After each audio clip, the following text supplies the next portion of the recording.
On the paddle here, where my thumbs are, that's your centering. And then as you lay your hands over the paddle, you want your knuckles lined up with the blades of the paddle. And then on the paddle here, you want to be able to read the logo of your paddle, keep it straight. And then as you paddle, you want to do long and light strokes. In reality, you only want about this much of the water actually touching the paddle.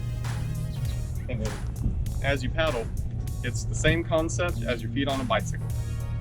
And just up and down.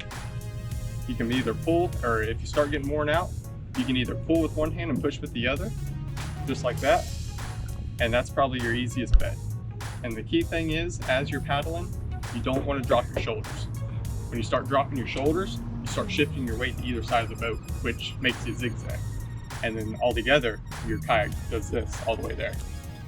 On the sit on tops here, the easiest way, if you were to flip over, is you go from the back of the boat, you throw your leg in, you throw your other leg in, and then you turn around.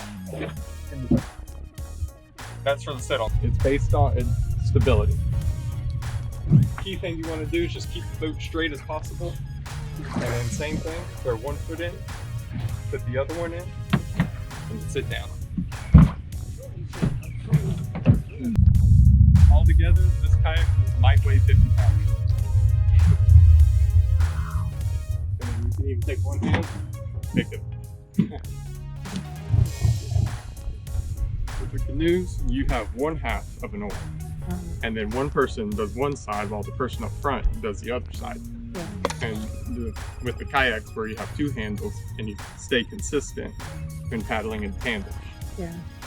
Mm-hmm. And then canoes are also, depending on the canoe, it could be less stable. These tend to sit lower to the water, which gives you more stability.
Hey